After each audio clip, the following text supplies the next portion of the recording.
तमिलनाडु के मुख्यमंत्री विजय ने मंगलवार को उन आलोचकों को जवाब दिया जिन्होंने तमिल का वेट्री कजगम को सिर्फ एक एक्टर की पार्टी कहकर खारिज कर दिया था। उन्होंने तर्क दिया कि पार्टी का सत्ता में आना वर्षों की सक्रियता और जनता से जुड़ाव का नतीजा है।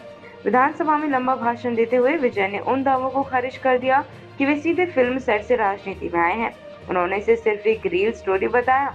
उन्होंने नागरिकता संशोधन अधिनियम के खिलाफ पार्टी के विरोध को याद किया और टीवीके की राजनीतिक यात्रा के दौरान आई चुनौतियों पर बात करते हुए करूर भगदड़ विवाद का भी जिक्र किया।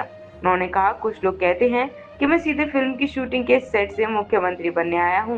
उनकी ही भाषा में कहूं तो यह सिर्फ एक रील है।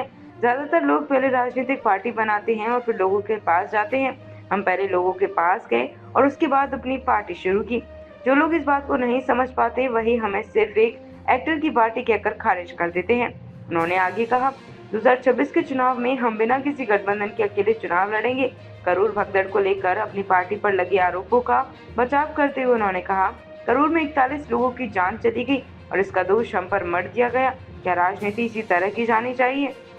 सामाजिक और राजनीतिक मुद्दों का भी जिक्र। इसके बाद विजय ने उन कई सामाजिक और राजनीतिक मुद्दों का जिक्र किया जिनके लिए उन्होंने और उनके समर्थकों ने टीवी के शुरू करने से बहुत पहले ही आवाज उठाई थी। उन्होंने कहा, 2011 में हमने मछुआरों के समर्थन में एक जनसभा आयोजित की और उनकी ओर से अपनी चिंताएं जाहिर की।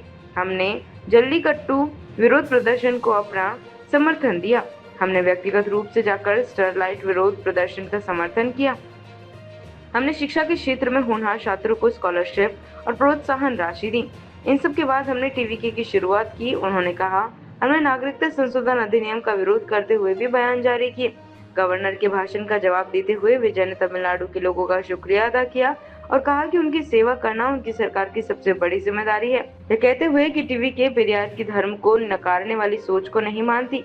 विजय ने कहा कि पार्टी ने द्रविड़ आइकन से जुड़े व्यापक सिद्धांतों को अपनाया है। उन्होंने कहा, हमने पेरियार की धार्मिक मान्यताओं को तो नहीं अपनाया, लेकिन उनके व्यापक सिद्धांतों को पूरी तरह से स्वीकार किया। हमने हमेशा ये साफ किया कि हम किसी की विचारधारा के खिलाफ नहीं हैं। हमने साफ तौर पर पहचाना कि हमारे राजनीतिक विरोधी कौन है और हमारे वैचारिक विरोधी कौन है।